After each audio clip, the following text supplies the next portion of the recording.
warahmatullahi wabarakatuh. Apa kabar teman-teman semuanya? Semoga sehat selalu dan selalu mengikuti protokol kesehatan. Kembali lagi bersama kami siswi SMK PP Negeri Sari Aceh, kami dari kelompok 12. Saya selaku moderator, perkenalkan nama saya Tengku Raisa Jahra. Di sini saya tidak sendiri, saya bersama rekan saya. Saya Pamela Sari. Dan saya Revalina Putri. Pada pertemuan kali ini kita akan membahas tentang perempuan zaman now. Menurut kalian gimana sih tentang perempuan zaman now itu? Sosok perempuan zaman now ya, berarti zaman sekarang ya berarti. Perempuan di zaman sekarang ya, dia tidak dipandang lagi secara kecantikan, farasnya saja, enggak. Mereka itu dituntut untuk memiliki kualitas diri, tangguh, mandiri, dan mendekatkan diri kepada Tuhan, begitu. Ya, sisi positif, kadang perempuan menggunakan perasaannya untuk mengambil sebuah keputusan sehingga bisa jadi mereka terbawa perasaan yang ke hal yang negatif. Tapi perempuan tangguh tidak seperti itu. Mereka berani, mereka bisa untuk mengambil sebuah keputusan yang mereka hadapi, seperti itu. Seperti yang sudah dijelaskan tadi, bagaimana artian dari berani mengambil tanggung jawab?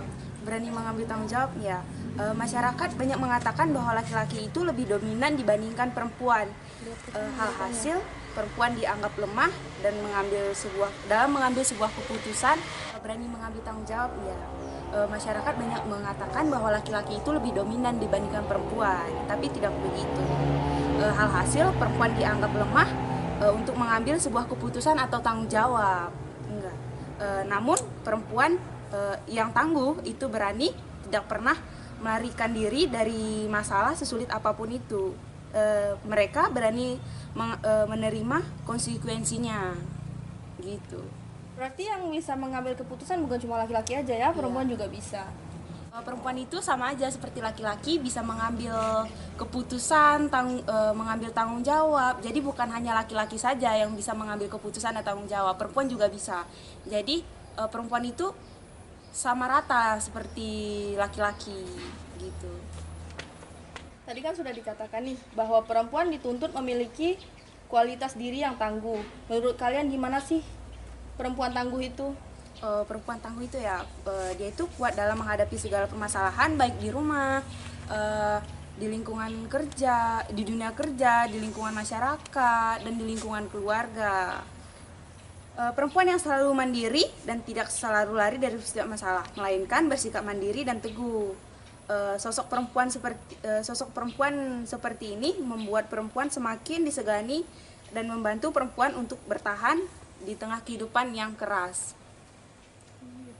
Dia itu bisa bertahan diri di lingkungan ini, kan banyak nih di lingkungan sekarang ya, di lingkungan kita, di lingkungan sekitar kita nih ya, kan banyak nih kekerasan gitu, seperti pembegalan, pemerkosaan, pencurian, pencabulan, seperti itu. Kebanyakan ya di masyarakat, masyarakat mengatakan kalau perempuan itu lemah, tetapi kenyataan tidak begitu loh. Perempuan sebenarnya tidak lemah, sebenarnya perempuan itu hebat, dia lebih bisa dibandingkan laki-laki. Seperti perempuan ini bisa mengerjakan apa yang dikerjakan oleh laki-laki, begitu juga sebaliknya.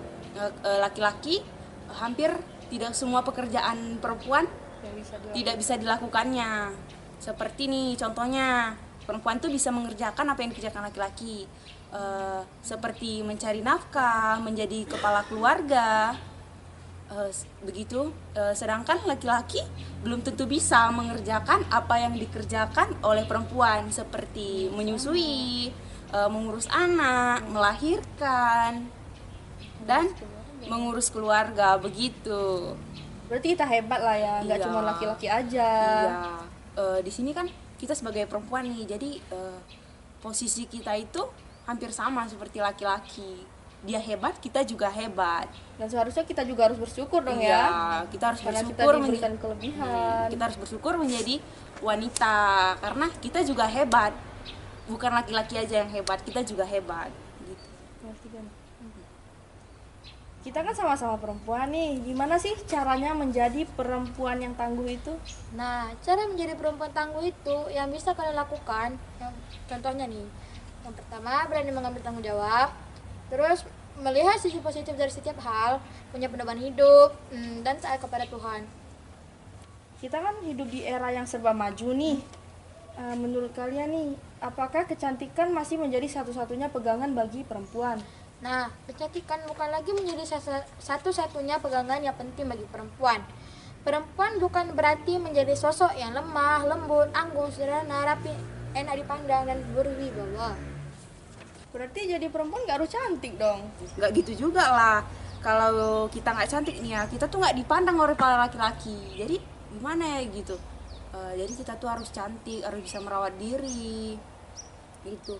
Di zaman sekarang ya kan banyak tuh laki-laki ya, hampir semua laki-laki gitu. Orang tuh mereka memandang fisik. Bener. Memandang fisik ya kan, terutama memandang fisik.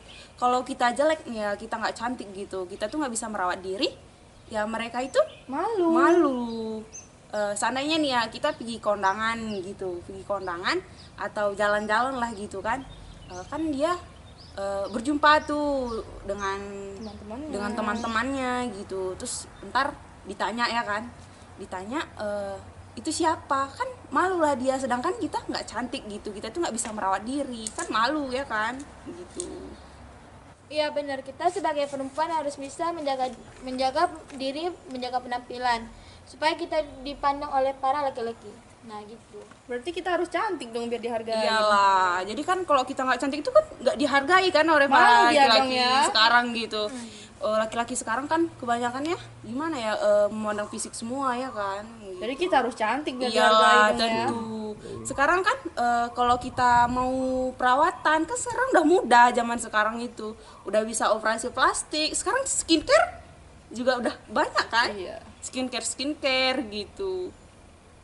Dengan cara itulah kita menjadi lebih Cantik cantik ya. lah gitu. Gimana sih peran perempuan di era globalisasi seperti ini menurut kalian? Dengan gaya hidup perempuan di era globalisasi seperti ini, sebagian besar wanita tidak memahami perannya dan posisinya dalam masyarakat. Ada juga lupa akan sejarah perjuangan perempuan. Ada pula perempuan yang hidup dengan kebebasan sebebas-bebasnya. Tak jarang mereka para perempuan juga merupakan aturan-aturan dalam masyarakat yang tidak tertulis. Kita nih ya sebagai perempuan itu harus mengikuti era globalisasi sekarang. Peran perempuan tidak hanya dalam keluarga, untuk melayani suami, mengurus anak-anaknya dan sebagai istri, nggak begitu. Di zaman sekarang nih kan semakin maju ya. Sekarang banyak perempuan yang memprofesikan dirinya sebagai wanita karir, gitu kan. Dan kata lain bahwa wanita masa kini dapat berkontribusi dalam segala bidang kehidupan di masyarakat, dengan tetap memperhatikan tugasnya di dalam keluarga sebagai ibu rumah tangga, seorang istri dan seorang pengurus rumah tangga lah gitu. Berarti ya hebat dong kesehariannya perempuan gitu. ya, bisa ngerjain apa aja gitu kan. Iya. Kayak ngurus anak, ngurus rumah tangga, ngurusin suami. Iyalah tentu. Tidak hanya dalam kehidupan masyarakat, secara luas dalam ruang lingkup kehidupan, perempuan menyandang status sebagai mahasiswi. Juga tidak jauh dengan pola kehidupan masyarakat secara umum, masih banyak siswi yang apatis terhadap masalah-masalah lingkungan sekitar yang disebut mahasiswi antisosial. Dalam era globalisasi saat seperti ini ya, ada juga perempuan dapat gelar mahasiswi yang makin memanjakan diri dengan media sosial. Padahal dengan memanjakan media sosial tanpa henti, tentu saja kita otomatis akan menyita waktu seseorang penggunanya apabila penggunanya tersebut adalah seorang mahasiswi, di mana dalam usia perkuliahan lebih dituntut untuk produktif. Berarti akan terganggu dong ya belajarnya. Iya, akan terganggu karena pemakaian media sosial ini. Jadi kan kita udah sering nih memakai media sosial. Jadi perkuliahan kita itu udah tidak jadi produktif karena udah terganggu. Ya? Iya, seperti itu. Berarti sosial media di era globalisasi dapat berdampak negatif bagi penggunanya. Iya. Dampak negatif dari media sosial itu ya dapat mengganggu kesehatan kita, terutama buat perempuan nih, dapat menyebabkan keterlambatan menstruasi dikarenakan terlalu sering terlambat tidur. Karena lebih mengutamakan media sosial dibandingkan kesehatannya sendiri. Kita tuh bukan tidak diperbolehkan ya untuk menggunakan media sosial, tapi kita tuh harus membagi waktu untuk menggunakan media sosial itu. Jadi kan sekarang zaman modern ya, mengikuti globalisasi, mengikuti zaman. Jadi kita tuh harus mengikuti sosial media juga seperti Instagram, TikTokan. Tapi harus ingat waktu juga Harus ya. ingat waktu juga seperti itu. Jadi kita tuh harus bisa membagikan waktu untuk kegiatan di perkuliahan, di sekolah, di sosial media, di rumah. Kita tuh bisa membagikan waktu kita buat istirahat, nggak untuk kegiatan kita aja. Jadi kita tuh harus menjaga kesehatan kita, terutama ya untuk kita tuh harus menjaga kesehatan kita. Gitu. Mengatur pola tidur, pola Mengatur makan pola juga ya. makan. Jadi kan nih kalau kita udah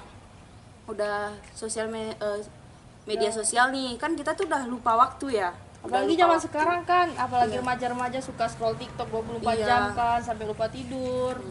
Jadi kita tuh harus bisa membagi waktu. Kan banyak nih anak-anak ya seperti sumuran kita, kan banyak nih yang nggak ini, Udah candu gitu udah ya. kecanduan. Jadi orang itu nggak ingat waktu, orang tuh nggak ingat waktu buat istirahat, makan, menjaga dirinya gitu. Dia tuh nggak bisa mengatur waktunya. Jadi kebanyakan nih ya, karena keseringan nih kita tuh pegang main gadget, habis itu terus Apalagi di zaman sekarang kan remaja-remaja banyak suka main game online gitu Iya. kan. Lebih banyak ngabisin waktunya di game online gitu dong. jadi kan dong. kebanyakan Gitu ya. nih kan kita pegang handphone ya atau laptop untuk melihat sosial media kita itu, paparan radiasinya kan kuat nih, jadi itu dapat menyebabkan kerusakan ya. mata pada mata kita. Kita kan sering tuh lihat handphone, laptop gitu. Apalagi kecerahannya tinggi juga kan. Nilainya tinggi. Terus kalau kita nggak bisa mengatur nih pola makan kita karena gadget ini, karena sosial media ini, karena udah kecanduan ya, kan kita nggak bisa mengatur nih pola makan kita. Jadi kan banyak tuh anak-anak seperti kita zaman sekarang ya, kan banyak tuh kecil-kecil udah sakit mata, udah sakit lambung, Banyak yang pakai kacamata banyak juga yang kan. pakai kacamata. Malah di bawah umur kita ya udah banyak yang pakai kacamata kan. Jadi kesimpulannya, kita sebagai perempuan harus bisa menjaga diri kita, harus bisa menjaga martabat kita harus mandiri, harus bisa mengambil tanggung jawab sendiri, tidak bergantung kepada orang lain. Oke, terima kasih kepada rekan-rekan saya yang telah memberikan pendapat. Jika ada kesalahan, saya mohon maaf, saya akhiri. Wassalamualaikum warahmatullahi wabarakatuh.